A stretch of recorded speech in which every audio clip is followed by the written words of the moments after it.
This is the fortification of Bakal, Senegal.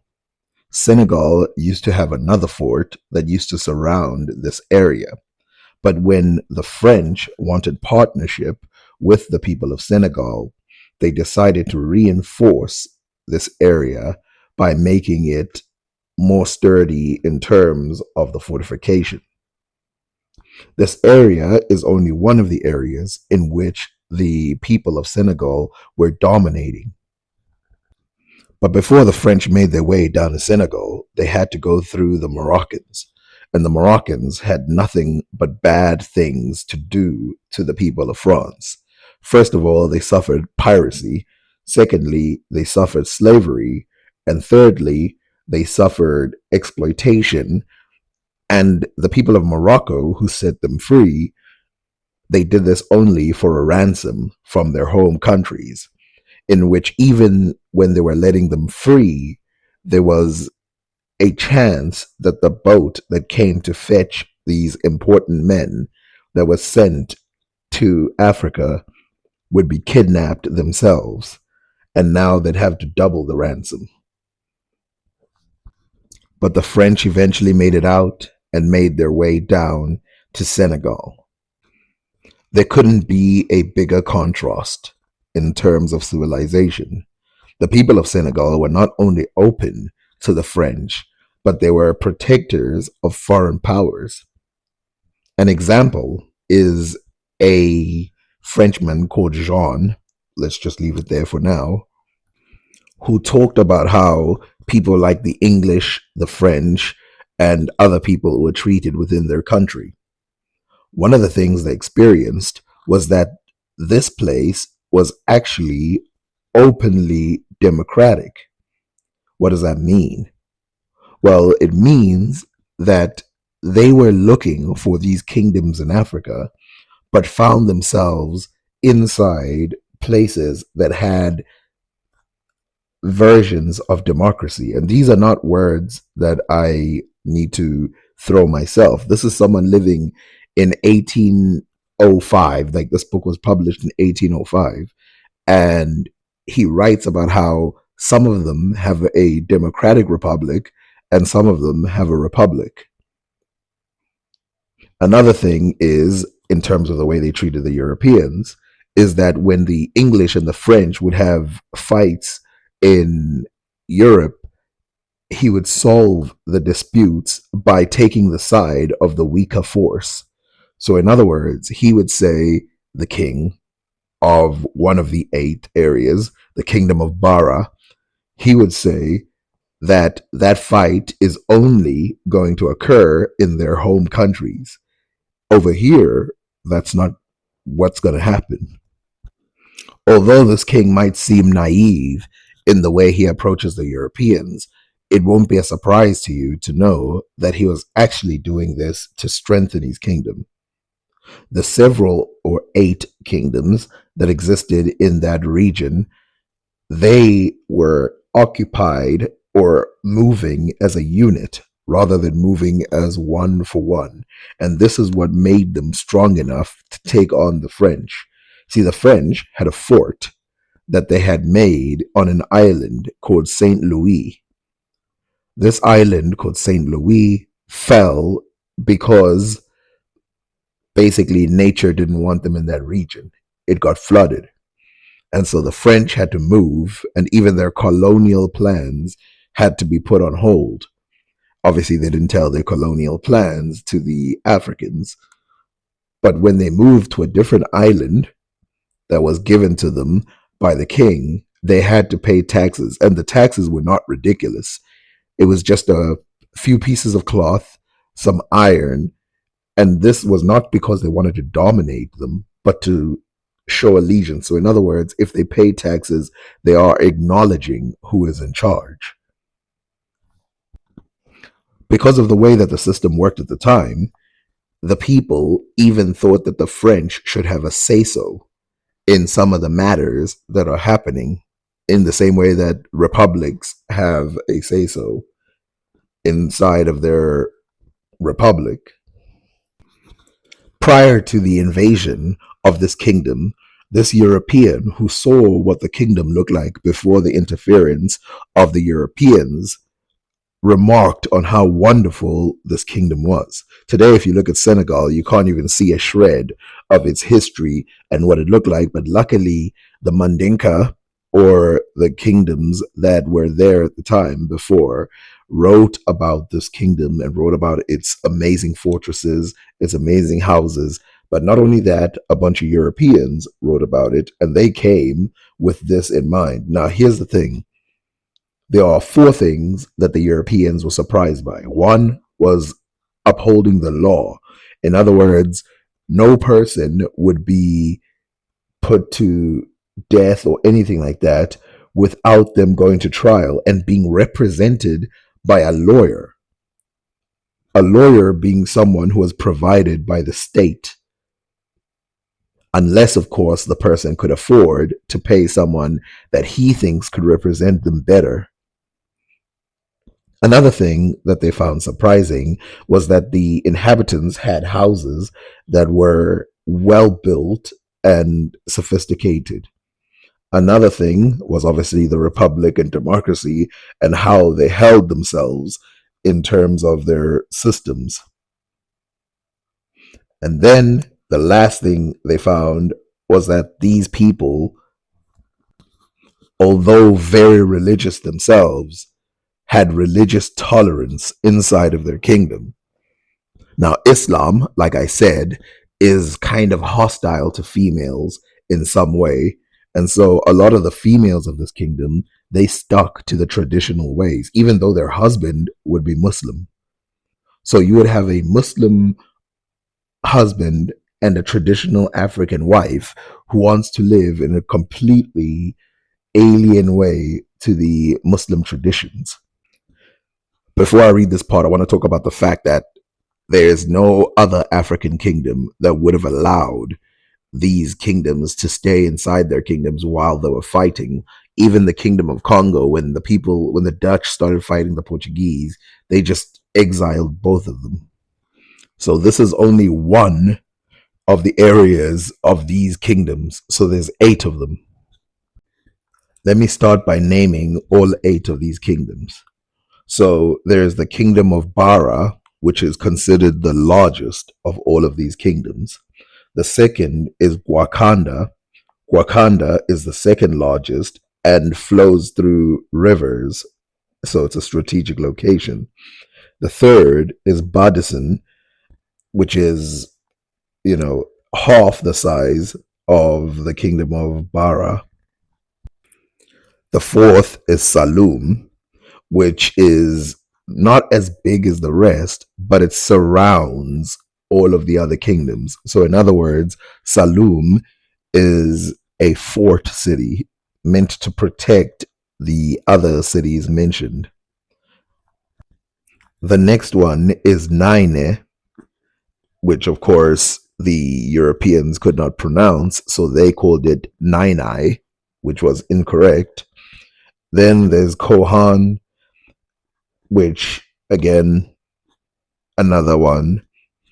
Then Naine extends to another part, so there's a second part of Naine, which is makes Naine both 5 and 7. And then there's the kingdom of Wali, or Wuli, as it's pronounced. And this is the final one, and it happens to be in the least desirable region amongst the rocks, but it happens to be one of the strongest of the kingdoms. So this is a reading of the kingdom of Barra, the strong kingdom located near the Gold Coast. Ribault, after 5 hours' journey through a wood, arrived at a night at the first village in the kingdom of Barra, or Manding. All the inhabitants were asleep, and the arrival of this little caravan amongst them threw them into such alarm that they took up arms. They were, however, soon appeased by the people of the king of Wolof, and the master of the village conducted Ribault to a hut. served him with supper, and presented him with a goat. On the 1st of February, he left his village, which was called Pase, at the 2 in the afternoon. He traveled over the vast plain, which was well cultivated and planted with fine trees. It is inhabited by laborious and more civilized Negroes than the generality of the race. The houses were well built, and cleanliness seemed as general amongst them as with the whites. These people are observers of the laws of Muhammad, have public schools, and almost all of them can read and write. The children go to school in the middle of the night or a few hours before break a day. The men in this part drink neither wine nor brandy. They all keep the Ramadan with strictness and have a great partiality for agriculture. They live under a sort of republic, which is wisely administered by a council of elders. They are a faithful, good natured, and humane, mutually assist each other, and take slaves from the other hoarders, but never make them amongst themselves. When their fellow citizens have been guilty of crimes, they are condemned to slavery and sold, but it is a law which pronounces the punishment. These are the foundations of the circular houses of the people living in Wali, a next door neighbor to the kingdom of Barra. Now you must remember, oh, Wooly, that's his real name. Now you must remember that Wooly as a kingdom itself was much smaller than that of the kingdom of Barra. And of course, it was surrounded by so many other kingdoms. This is why even the Jolof, which was a partner, are arriving inside of this kingdom. The kingdom of Nyani, or the kingdom of Nane, depending on how you want to pronounce it, created a lot of things itself that could be considered higher technologies, including houses and stuff like that. But the thing that's really fascinating is that these French people who had recently come into democracy after throwing out King Louis, they became a very observant nation of what democracy and republics are. And like I was saying in the beginning, they tried to look for it in Morocco. What they found there was pure savagery, and not in the don't have technology type of way, but in the hostility type of way, hostile to neighbors, hostile to other religions, hostile to Africans, hostile to everybody, hostile to themselves. And even in one part of the book, he writes that thieves in this area are so desperate that they will steal the clothes off of your body and leave you naked running away, in which case other people will grab you and make you a slave.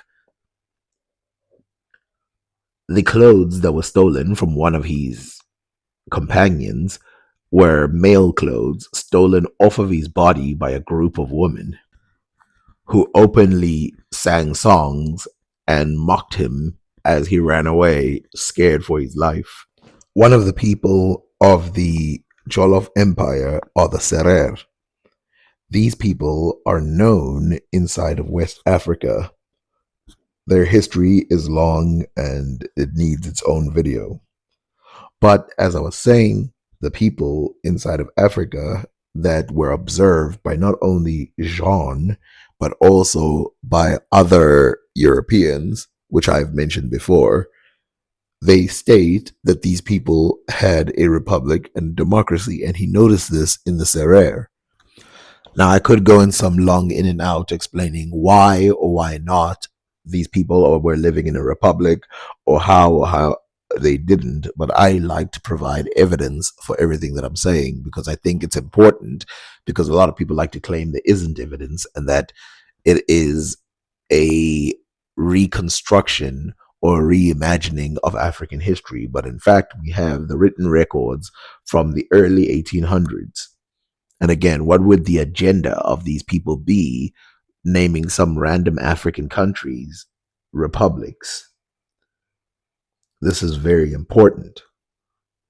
So, as we read, the lake just mentioned is named after the Serers, some tribes of Negroes who inhabit its banks. They form, as in every other part where they establish themselves, a sort of democratic republic without knowing the principles of that kind of government, but following it in any case. Their instinct and wishes, they never choose to acknowledge any master. They live in a complete state of nature without any other rules than what she inspires. They have no idea of the divinity and are persuaded that their soul dies with their body. They go almost entirely naked, speak a particular language which differs from that of all their neighbors, and never intermarry with the other Negroes, whom they dislike to such a degree that they seem to be as averse from trading with them as they would be from a contagion. Another group of people in which the French mentioned having a republic are the people called the Balanta, which they called the Balantes. The Balanta people, their name meaning those who resist, existed for a long time within West Africa. Obviously, they still exist, but this republic is pretty old within them, as we can read from his statements.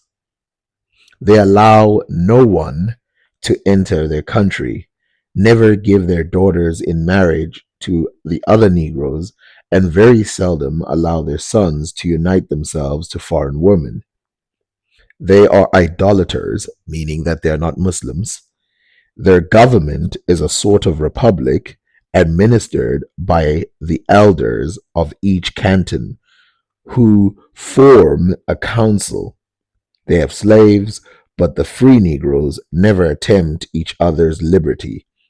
In other respects, they are wicked, cruel, and all of them thieves. Their arms are sugais, arrows, and sabers. Now, in the beginning, I mentioned four things that surprised the people of Europe, but probably the one that will surprise them beyond all of this is how well traveled these people were.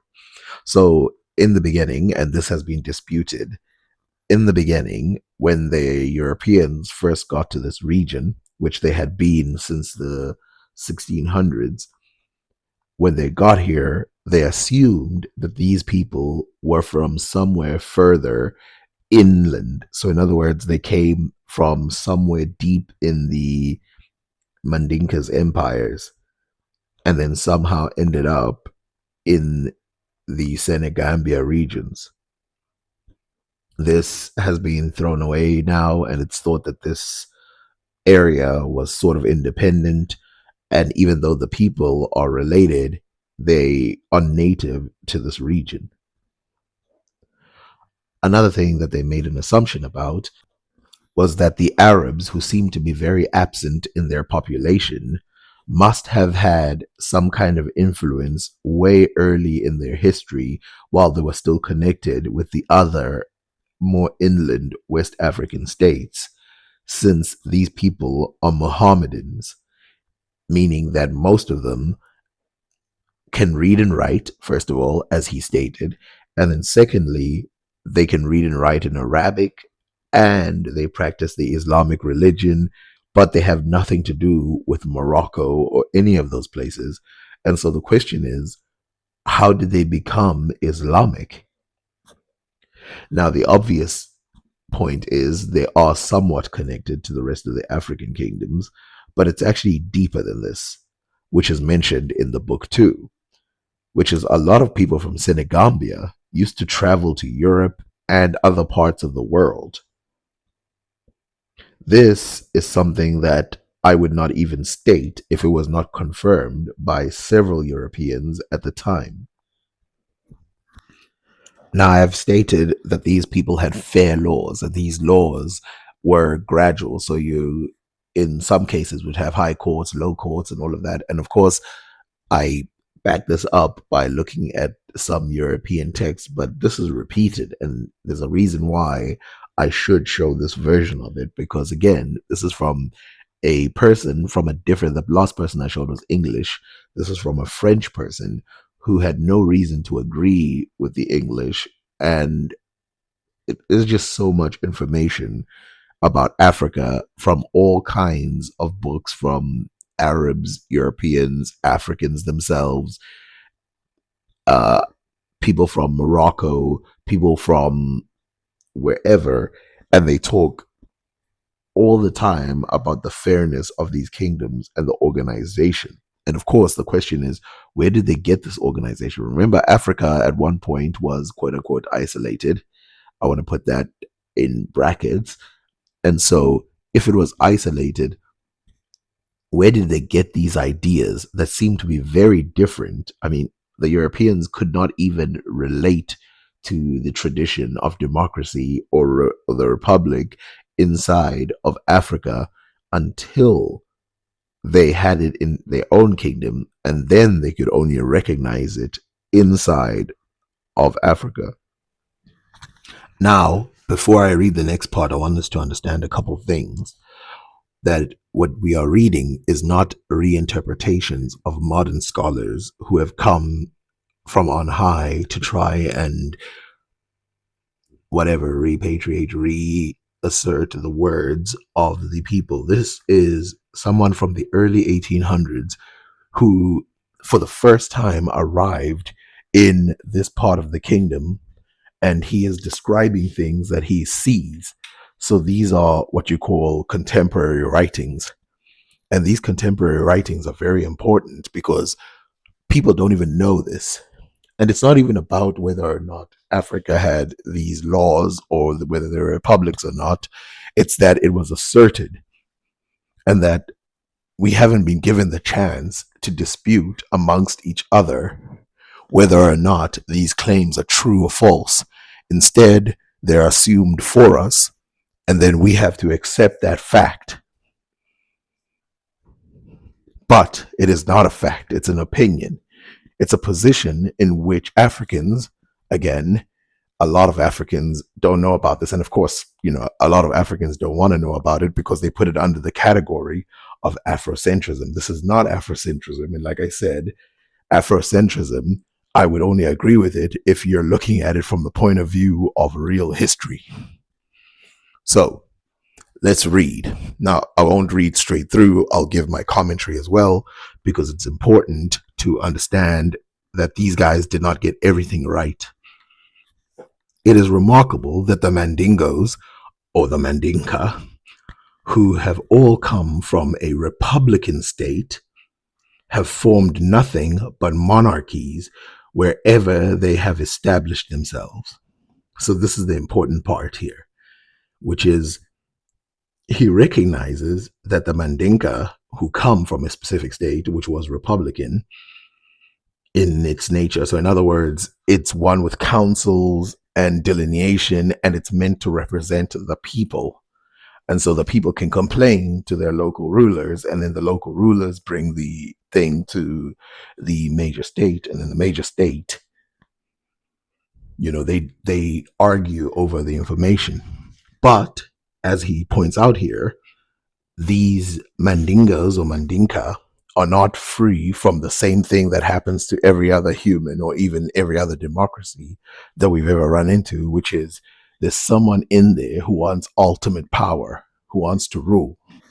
So let's read it again. It is remarkable that the Mandinkas, who have all come from a republican state, have formed nothing but monarchies wherever they have established themselves. But they have not invested their kings with ultimate authority. An important point, which means that something deep inside of their history, there is that germ of representation. And so they will not allow the king to be a true monarch. On all important occasions, these princes are obliged to invoke a meeting of the wisest old men, by whose advice they act, and without which they can neither declare war nor make peace. In all the large towns, the people have a chief magistrate who bears the name of Al-Qaidi and whose place is hereditary. His duty is to preserve order, to receive the tribute imposed upon travelers, and to preside at the sittings of the tribunal of justice. The jurisdiction is composed of old men who are free, and their meeting is called a palaver. It holds its sittings in the open air and with much solemnity. The affairs which are brought for discussion are investigated with much candor. The witnesses are publicly heard, and the decision generally excites the approbation of both parties. Again, this goes back to the court thing that I was talking about. This, remember in that book that I told you about the Asante, and how they were talking about there's these councils and there's the high court, the low court, all of this. And as you see there is general counsel. Now, something that he hasn't mentioned yet, and I don't know if he's going to get to it, is that these people required evidence like any other court in history. And the real reason why this court exists is still unknown. But they have witnesses, they have everything. Now, remember, Africa, most things in Africa took place, even though they had buildings and houses and all of that, most of the important events would take place in the outdoors, maybe with a thatched roof over logs to act as a type of shade, or maybe even under a tree sometimes, which is kind of strange to people. Like, why would that be an example of a sophisticated people? That's because they live in the tropics, and you see this everywhere. You see it with Native Americans, you see it with Indians. If you live in the tropics, you don't just stay indoors all day. It's not good for your skin. Now, the second part is very interesting because, of course, he is talking about a specific type of people. He has already stated earlier that different types of people in West Africa could read and write. In fact, in some of them, he states that the entire population could read and write. A lot of that being, of course, because there are Mohammedans. But in this case, they not that they can't read or write, but their laws are stored in the history or in the minds of the jury or whoever is in charge of passing judgment, the judges. They have no written laws, but decide on the cases according to their ancient customs. Nevertheless, they sometimes have recourse to the evil institutions of Muhammad, and when the Quran does not appear to them sufficiently perspicacious, they consult a commentary entitled Al-Shara, which contains a complete exposition of the evil and criminal laws of the Islamism. Now, this is very important to dissect the sentence because it comes across one way, but it's actually written another way. So the laws that he's written about that are not written are ancient customs. So these are the traditional African laws. And you can see there that they're stored in the mind. So this is oral tradition. But it's not that they don't have writings, because as you can see, they refer to the Quran, which is a form of writing. And they also refer to the second one that he said, which is also a form of writing. These laws, the way he wrote it is pretty weird. These laws are written down. It's just that in the way he's writing it, it comes across as if he's saying it's not written down. Now, I want to remind you of something I said when the Ottomans came to Africa, which was that the people in Northwest Africa or Central West Africa, they, even though they accepted Islam, they did not throw away their traditional beliefs, and they never will. To this day, people still fear, respect, worship, and really it's their last line of defense. I believe that if Islam shrank in the world, Africans would go back to their religion like that. So I'm not saying Islam should shrink. I'm saying that it's somewhere deep inside of our history, and people actually believe it more than they believe a lot of these other quote unquote sophisticated religions. So let's carry on. They have amongst them people who exercise the profession of counselors or interpreters of the laws, and who are allowed to plead either for the accuser or the accused, as at European tribunals. These Negro lawyers are Mohammedans and have, or pretend to have, studied with particular attention the institutions of the Prophet in the art of chicanery. They equal the most acute pleaders of civilized countries. So, as you can see, there are a multiple interesting things about that very statement itself. So Jean himself, which I'll explain his full name later when I do a very long video on his trip into Africa, but Jean explains a couple things. One, the Republican state and the laws are traditional. Two, they added the Islamic version of it inside of the kingdom.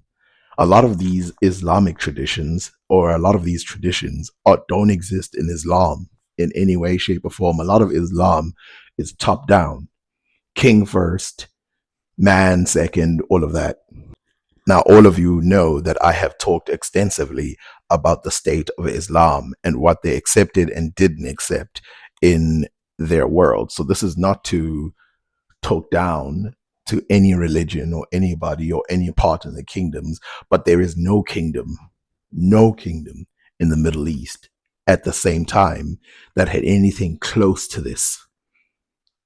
So this is a purely, this is a purely African thing, which we can observe in West, East, North, even South of Africa. And this is a very important yet underexplored thing. One of the common words that started to come up was justice. Even though some actions are not just, like slavery, the Europeans were looking for the justice in some parts of slavery. And obviously, I do not agree that there's any justice in slavery, but they did state that slavery was different inside Africa. This is Europeans stating this, that Europeans stated that there was a difference between the slavery made by Africans and the ones made by Europeans, which is that the African one was basically enemies and criminals. This was the same in Japan. While in Morocco at the same time, and this was true whether you were black or white, in Morocco, people would sell their own kids to escape poverty, and that would be gladly accepted by the state, even written down as an official contract. There is so much more to talk about within this kingdom, but I'll leave it here because I don't want to spoil some of the history that we'll be talking about later.